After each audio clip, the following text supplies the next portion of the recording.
अमरीकी सदर ट्रंप ने कहा है कि इसराइल कतर में दोबारा हमला नहीं करेगा। वाइट हाउस में सहाफ़ियों से गुफ्तगू में ट्रंप ने कहा है कि कतर हमारा इत्तेहादी मुल्क है।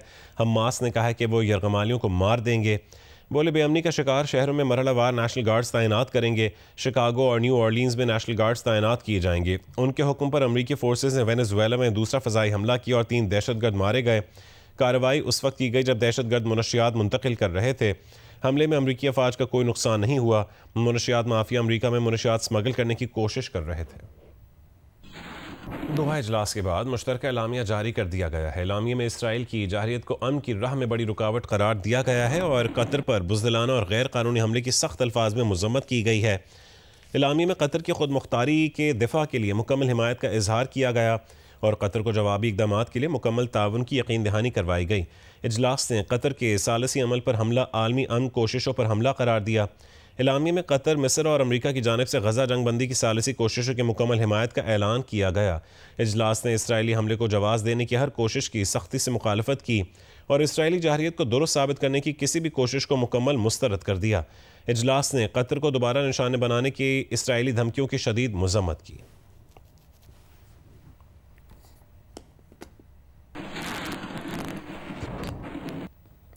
पाकिस्तान ने इंसानियत के खिलाफ जराइम पर इसराइल को कटहरे में लाने का मुतालबा कर दिया। कतर में अरब इस्लामी सरबरा कॉन्फ्रेंस के हंगामी इजलास में वज़ीर आज़म शहबाज शरीफ ने खिताब में कहा कि कतर पर हमला इसराइल के तौसी पसंदाना अज़ाइम का एक और इजहार है। कतर ने गजा जंगबंदी के लिए अनथक सिफारती कोशिशें की। जंग की हालत में भी अमन सालिसों का किरदार मुक़द्दस समझा जाता है। इसराइली हमले के बाद सवाल ये पैदा होता है कि क्या यरगमालियों की वापसी इसराइल की कभी तरजीह थी भी या नहीं। गज़ा में इंसानियत से सक रही है। खामोश रहने के बजाय मुत्तहद होना होगा। अक़वाम मुत्तहिदा की सलामती काउंसिल फौरी तौर पर गज़ा में जंगबंदी करवाए।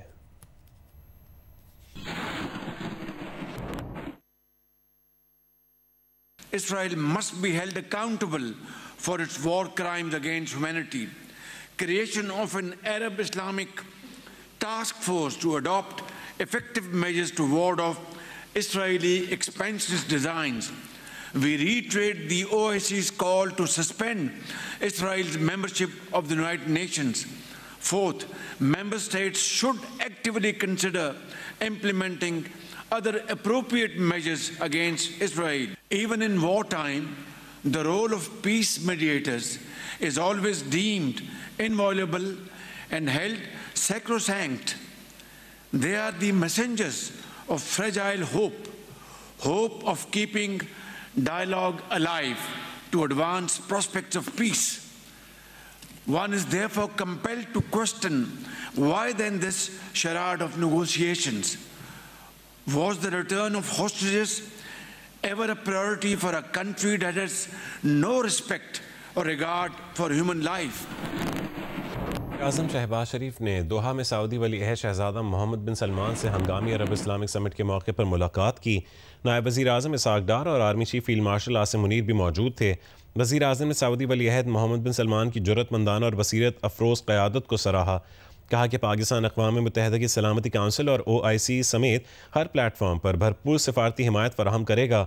दोहा समिट ने वाज़ेह पैगाम दिया है कि मुस्लिम उम्मा इसराइली जारहियत के खिलाफ मुत्तहिद है। वज़ीर आज़म ने हर मुश्किल में पाकिस्तान की हिमायत पर वली अहद का शुक्रिया अदा किया।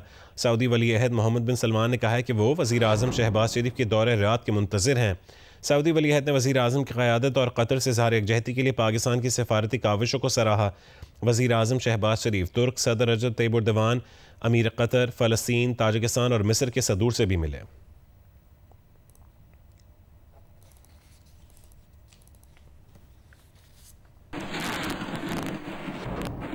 अगले 15 रोज़ के लिए मुल्क में पेट्रोल की कीमत बरकरार रखने का फैसला किया गया है।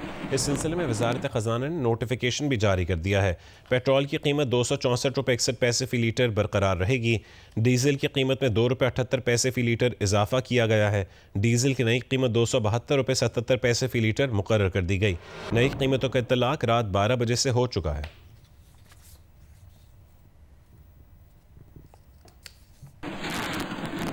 दरिया सिंध में गुड्डू के बाद सखर बैराज पर भी ऊंचे दर्जे का सैलाब है। पानी का बहाव बढ़कर 5,71,000 क्यूसेक हो गया है।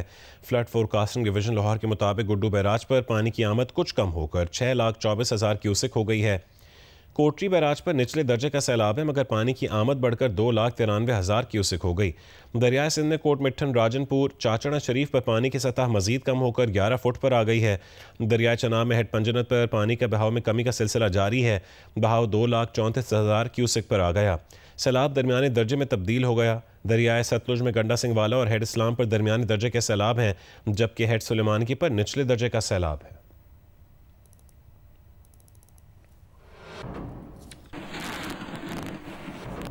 शुजाबाद में धोंदू वाला बंद टूटने से बड़े पैमाने पर सैलाब ने तबाही मचा दी है। मुस्तकिल रिहाइश वाली बस्तियों में पानी ने जिंदगी के हर पहलू को मुतासिर किया है। जहां खेतों और घरों को नुकसान हुआ है, वहीं कब्रिस्तान भी सैलाब के कहर से नहीं बच सके। तफसील बताएंगे जौदत नदीम। जी, मैं इस वक्त शुजाबाद के इलाके रुकनहट्टी में मौजूद हूँ, जहाँ पे बड़ी तादाद में जो सैलाबी पानी है उसके आने की वजह से लोगों की फसलें मुतासर हुई हैं। ना सिर्फ फसलें बल्कि उनके घर भी यहाँ पे मुतासर हुए हैं। मैं कहूँगा कैमरामैन से कि आपको दिखा सकें कि यहाँ पे इस वक्त जवार की फसल जो है वह लगाई गई थी, मिर्चों की फसल और पीछे मकई की फसल अगर आपको नज़र आ रही हो, तो ये बड़ी तादाद में यहाँ पर फसलें जो है मुतासर हुई हैं सैलाबी पानी आने की वजह से। यहाँ पर ये मैंशन करना बहुत ज़रूरी है कि यहाँ पर सैलाबी पानी सिर्फ जो मौजा धोंदू वाला के मुकाम के ऊपर बंद टूटा दरिया चनाब से, उसकी वजह से एंटर यहाँ पे हुआ। यहाँ पे कभी भी पहले इस तरह से सैलाबी पानी नहीं आया। मुकामी अफराद के मुताबिक यहाँ पे तकरीबन 3 ऐसे बड़े कब्रिस्तान हैं, जिसमें टिब्बी दरखाना का कब्रिस्तान है, रुकनहट्टी का कब्रिस्तान है और माड़ा का कब्रिस्तान है, जो कि बुरी तरह उससे मुतासर हुआ है और सब मर्ज हो चुका है बिल्कुल सैलाबी पानी के अंदर, जिससे कब्रें जो हैं वो बिल्कुल लेवल हो चुकी हैं और वहाँ पर भी बहुत बुरी सूरत हाल है। यहाँ पर दीगर जो लोगों के घर हैं वो मुतासर हो रहे हैं। लोगों की जानिब से ये भी बताया जा रहा है कि उनके घरों की दीवारें गिरी हैं, जिससे उनको काफ़ी ज़्यादा मुश्किलात का सामना है। की जानिब से बताया जा रहा है कि 1 हफ्ता हो चुका है और अभी तक चारा जो है वो उनको जानवरों को नहीं दिया जा सका। उनकी वजह से बहुत ज़्यादा यहाँ पे ये मुतालबा भी किया जा रहा है कि उनके जानवरों के लिए, मवेशियों के लिए जो चारा है वो मुहैया किया जाए। जी, 20 सितंबर से 5 दिसंबर के दौरान पाकिस्तान को गैर मामूली तौर पर शदीद डेंगू वबा का सामना हो सकता है। कराची, लाहौर, इस्लामाबाद, फैसलाबाद, सियालकोट, रावलपिंडी, पेशावर, सक्खर, हैदराबाद समेत मुल्तान समेत मुल्क भर के सैलाब से मुतासर इलाकों में शदीद डेंगू वबा का खदशा है। महकमे मौसमियात के मुताबिक 10 बड़े शहरों में एक गैर मामूली तौर पर शदीद डेंगू वबा का सामना हो सकता है।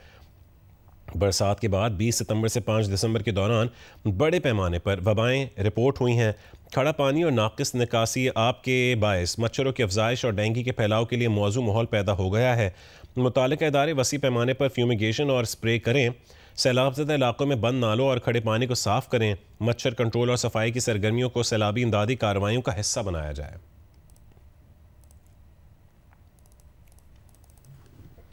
Provincial disaster management authority Punjab ने मानसून बारिशों के 11वें स्पेल का अलर्ट जारी कर दिया है।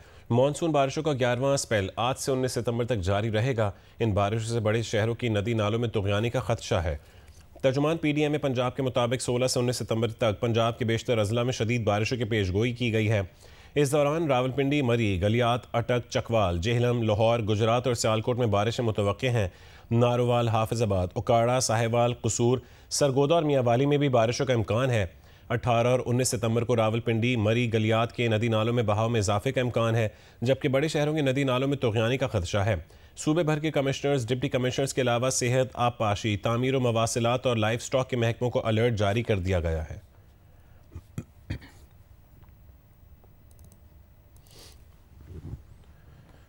जंग में लाखों एकड़ अराजी पर काश्त की गई फसलें सैलाबी रेलों की नज़र हो गई हैं और मुतासरीन को दीगर मसाइल के साथ साथ मवेशियों के लिए चारे की अदम दस्तयाबी और मार्केट में चारे की बढ़ती कीमतों की परेशानी का भी सामना है। तफसीलात बताएंगे लियाकत अली अंजुम।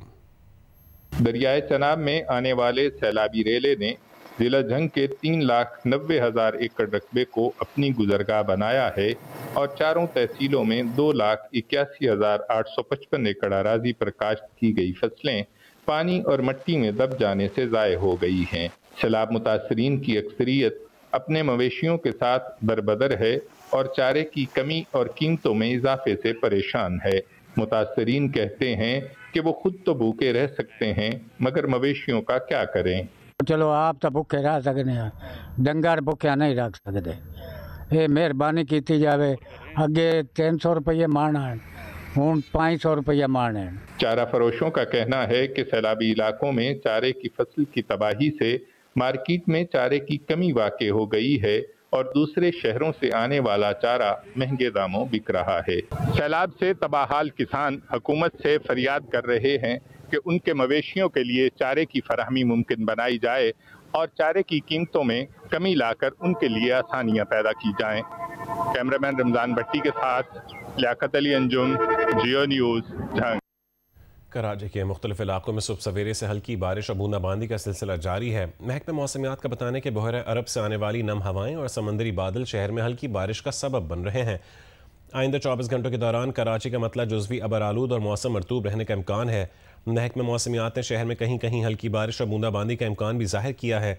शहर का ज़्यादा से ज़्यादा दर्जा हरारत 30 से 32 डिग्री सेंटीग्रेड तक रहने का इम्कान है, जबकि कम से कम दर्जा हरारत 26 डिग्री सेंटीग्रेड रिकॉर्ड हुआ। हवा में नमी का तनासुब 92% है। समुद्री हवाएं 11 किलोमीटर फी घंटा की रफ्तार से चल रही हैं। लोधरा में सैलाब से मुतासरा लड़कियों को सर्विकल कैंसर से बचाव की वैक्सीन लगाने के लिए फ्लड रिलीफ कैंप ही में काउंटर कायम कर दिया गया है। रिपोर्ट करेंगे रजब अली मिर्जा। बिल्कुल, फ्लड रिलीफ कैंप में रिहाइश पजीर सैलाब मुतासिरीन को जहां खाने पीने और रिहाइश की बुनियादी सहूलियात फराहम की जा रही है, वही ज़िले इंतज़ामिया ने यहाँ पर मुकीम जो लड़कियां हैं उनकी सेहत के लिए खुसूसी कदम उठाया है। 9 से 14 साल तक की बच्चियों को सर्विकल कैंसर से बचाने के लिए वैक्सीनेशन की जा रही है। मेरे साथ डिप्टी कमिश्नर डॉक्टर लुबना नज़ीर मौजूद हैं। इनसे पूछते हैं बच्चियों के लिए ये वैक्सीनेशन कितनी अहम है। रिलीफ कैंप है हमारा, जहाँ पे ज़्यादा तादाद सैलाब ज़दगान से जो मुतासरा लोग हैं उनकी है, और यहाँ पे बहुत तादाद में बच्चे भी मौजूद हैं। इस रिलीफ कैंप में आज से जो गवर्नमेंट की मुहिम स्टार्ट हुई है स्कूल्स में बच्चों को वैक्सीनेशन के लिए, वो इस रिलीफ कैंप में इसलिए दी जा रही है क्योंकि बहुत से लोग यहाँ डिस्प्लेस हो गए हैं, उनका स्कूल जाना नहीं हो रहा। खदशा यही था कि ये खुदा न खास्ता मिस आउट हो सकते हैं। डिप्टी कमिश्नर ने अपील की है कि आवाम जो है किसी किस्म की अफवाहों पर कान मत धरें और अपनी बच्चियों को सर्विकल कैंसर जैसे मूदी मर्द से बचाने के लिए वैक्सीनेशन जरूर करवाएं। जी भरा प्रोपेगेंडा नाकाम हो गया। दुबई में पाकिस्तानी भारतीय शायकीन में हम आहंगी और दोस्ती दिखाई दी। भारतीय शायकीन का कहना है कि दोनों ममालिक के अवाम एक दूसरे के करीब हैं। भारतीय टीम ने पाकिस्तान से हाथ न मिलाकर गलत किया। दुबई स्टेडियम में भारतीय फैन सुधीर ने चाचा क्रिकेट से मुलाकात की, उनसे हाथ मिलाया और गले भी मिले। एशिया कप में भारतीय कप्तान सूर्या कुमार यादव और भारतीय टीम ने खेल की स्प्रिट को खराब किया। टॉस के वक्त कप्तान और मैच के इख्तिताम पर पाकिस्तान टीम से हाथ न मिलाया, लेकिन भारतीय शायकीन का कहना है कि सूर्या कुमार यादव ने सलमान अली आगा से हाथ न मिलाकर गलती की। हाथ नहीं मिलाया, वो मैंने चेक नहीं किया एक्चुअली, वो देखा नहीं, हम थोड़ा सा लेट हो गए थे। लेकिन वो गलत है। एक तरफ गोदी मीडिया है जो पाकिस्तान का नाम तक सुनने को तैयार नहीं। भारतीय एंकरों ने इश्तियाल अंगेजी से क्रिकेट जैसे जेंटलमैन गेम को मजाक बना दिया। दूसरी जानिब उसकी आवाम है जो अपनी टीम को सपोर्ट तो करती है लेकिन खेल को खेल समझती है। फ्रेंडली तरीके से दोनों आवाम आती हैं और मजे करती हैं, बहुत अच्छा था। ये हमारा दोस्त है, ये बहुत रो रहा था स्टेडियम में, बहुत मुश्किल से हमने चुप कराया है। सही है, मतलब कि सपोर्ट ही करते हैं हम एक दूसरे को, ऐसा नहीं है, अपने दोस्ती है, अपना साथ वाला मुल्क ही है और तो कुछ नहीं। यह है वो मंजन जो गोदी मीडिया बेचना चाहता है। नफरत फैलाना, अवाम को भड़काना, झूठ बोलना और बोलते ही जाना, मगर अवाम इसके बरक्स है। और ये है दुबई में मैच देखने आए भारतीयों की राय। इंडिया पाकिस्तान का वो चीज दोनों मिलके एंजॉय करते हैं, दोनों में मोहब्बत है। I love India, I love Pakistan, दोनों मुल्क बहुत अच्छे मुल्क हैं, दोनों दोस्त हैं, भाई हैं, दोनों अच्छी फैमिली है। अपनी पॉलिटिकल, तो आपको लगता है कि दोनों मुल्कों को इसी तरह क्रिकेट खेलना चाहिए और हमेशा मिलना जुलना भी चाहिए, प्यार वो चाहिए। हमको पाकिस्तान आने का मौका तो हम भी प्यार करके आएंगे। एशिया कप में फाइनल समेत पाकिस्तान और भारत के दरमियान मजीद 2 मुकाबले मुतवक्के हैं। गोदी मीडिया और उसकी हुकूमत से अच्छे की तो कोई उम्मीद नहीं, लेकिन दुबई में पाकिस्तान और भारत के शायकीन मैच को एंजॉय करने जरूर आएंगे। एशिया कप के मैच रेफरी एंडी पाइक्रॉफ्ट को फौरी हटाया जाए। पाकिस्तान ने आईसीसी को खत में कह दिया है कि पाक भारत मैच के दौरान रेफरी ने खेल की रूह के खिलाफ इकदाम किया, ज़ाब्ता अखलाक की खिलाफ वर्जी की। टॉस से पहले कप्तान सलमान अली आगा से कह दिया था कि टॉस पर हैंडशेक नहीं होगा। पाकिस्तान क्रिकेट बोर्ड ने आईसीसी और एमसीसी के कवानीन और कवायद व ज़वाबित की खिलाफ वर्जी होने पर इंटरनेशनल क्रिकेट काउंसिल को एहतजाजन खत लिखा है। चेयरमैन पीसीबी मोहसिन नकवी का कहना है कि मैच रेफरी एंडी पाइक्रॉफ्ट की जानिब से आईसीसी कोड ऑफ कंडक्ट और एमसीसी कवानीन की खिलाफ वर्जी की बाज़ाब्ता शिकायत आईसीसी से की है। मैच रेफरी ने क्रिकेट के स्पिरिट के खिलाफ इकदाम किए। पीसीबी ने एशिया कप से मैच रेफरी को फौरी हटाने का मुतालबा किया है। आईसीसी को लिखे खत में कहा गया है कि एंडी पाइक्रॉफ्ट ने पाकिस्तान के कप्तान सलमान अली आगा से कहा कि टॉस के मौके पर हैंडशेक नहीं होगा और इससे कबल पाकिस्तान मीडिया मैनेजर से कहा कि ये सब रिकॉर्ड नहीं होना चाहिए। मैच रेफरी फिर इंडिया के कप्तान को साइड पर ले जाते हैं। खत में कहा गया है कि मैच के अख्ताम पर मैनेजर नवीद अकरम चीमा ने टूर्नामेंट डायरेक्टर एंड्रयू रसल से तहफ़्फ़ुज़ात का इजहार भी किया। एंड्रयू रसल ने कहा कि उन्हें भारतीय क्रिकेट बोर्ड से हिदायत मिली हैं और फिर कहा कि ये असल में भारतीय हुकूमत की हिदायत हैं। खत में पीसीबी ने एमसीसी कवानीन का हवाला भी दिया है और बताया है कि आईसीसी के कोड ऑफ कंडक्ट की किस शिक की खिलाफ वर्जी की गई है। मैच रेफरी ने आईसीसी कोड ऑफ कंडक्ट की खिलाफ वर्जी की, जो कि स्पिरिट ऑफ द गेम को नुकसान पहुंचाने की कोशिश है। उनका conduct spirit of the game और एमसीसी कवानीन के मनाफी है, जो कि एक बहुत बड़ी खिलाफ वर्जी है। ज़राए के मुताबिक अगर मैच रेफरी एंडी पाइक्राफ्ट को ना हटाया गया तो पाकिस्तान एशिया कप में मजीद कोई मैच नहीं खेलेगा।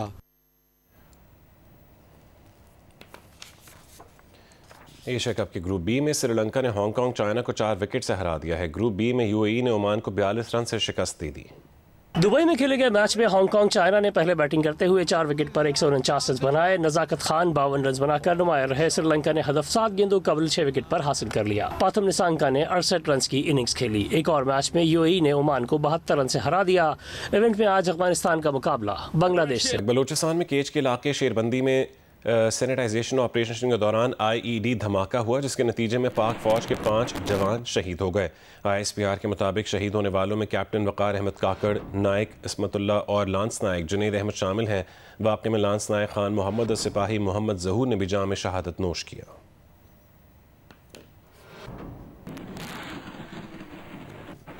कराची में कुरंगी मदीना कॉलोनी से लापता होने वाला दुल्हा वापस आ गया है। पुलिस ने जमान टाउन थाने में उससे पूछगछ की। पुलिस के मुताबिक कुरंगी मदीना कॉलोनी में शादी वाले दिन घर से लापता होने वाला दुल्हा जहांजेब वापस आ गया है। जहांजेब से थाने में पूछगछ की गई कि आया वो अपनी मर्जी से गया था या फिर उसको किसी ने अगवा किया था। दुल्हे के अहल खाना ने कहा है कि जहांजेब की वापसी से मुतालिक अभी कुछ नहीं बता सकते, उसकी ज़हनी हालत ठीक नहीं है। 9 से 14 साल की बच्चियों को सर्विकल कैंसर से बचाव की वैक्सीन लगाने की मुल्कगीर मुहिम का आगाज़ कर दिया गया है। ये मुहिम 15 से 27 सितंबर तक पंजाब, सिंध, इस्लामाबाद और कश्मीर में जारी रहेगी। रिपोर्ट करेंगी मरियम नवाज। पाकिस्तान में पहली बार सर्वाइकल कैंसर से बचाव के लिए HPV वैक्सीन की कौमी मुहिम शुरू की गई है। इस्लामाबाद में इफ्तिताही तकरीब में वफाकी वजीर सेहत सैयद मुस्तफा कमाल ने कहा कि पहले फेज में 13 मिलियन बच्चों को वैक्सीन लगाई जाएगी। कैंसर ऐसा मूजी मर्ज है, घर बेचा, प्लॉट बेचे, जेवर बेचे, सब चीजें बिक रही लोगों की। WHO की रिपोर्ट के मुताबिक 1 करोड़ 30 लाख लोग ऐसे हैं इस पाकिस्तान में जो गरीब नहीं थे, सिर्फ इन बीमारियों की वजह से वो सतह गुर्बत के नीचे चले गए। लोग इन बीमारियों में अपना सब कुछ बेच के भी अपने प्यारों को नहीं बचा पा रहे। आज का ये दिन, ये इंसानों को बचाने की ये एक नया बाब है। वज़ीर मुमलिकत तालीम वजीहा कमर ने कहा कि मुफ्ती साहिबान भी सर्वाइकल कैंसर वैक्सीन लगाने की तलकीन कर रहे हैं। तो जब हमें पता है कि एक ऐसा कैंसर जो कि एक हमारी हजारों लाखों बेटियों को, माओं को निगल रहा है, उसको हम एक छोटी सी एक वैक्सीन से हम प्रिवेंट कर सकते हैं। और असल में होता यही है ना कि whenever it comes to our women, to our daughters, to our mothers, तो उसमें हम उनके जो इश्यूज होते हैं उनको हम अंडर द कार्पेट पुश कर देते हैं और हमें लगता है कि नहीं कोई बात नहीं, it's a taboo talking about many female health issues. Cervical cancer से बचाव के लिए वैक्सीन 9 से 14 साल की बच्चियों को मुफ्त लगाई जाएगी ताकि मुस्तकबिल में उन्हें इस मुहलिक मर्ज से महफूज रखा जा सके। कैमरामैन इरफान हाशमी के साथ मरियम नवाज, जियो न्यूज़, इस्लामाबाद।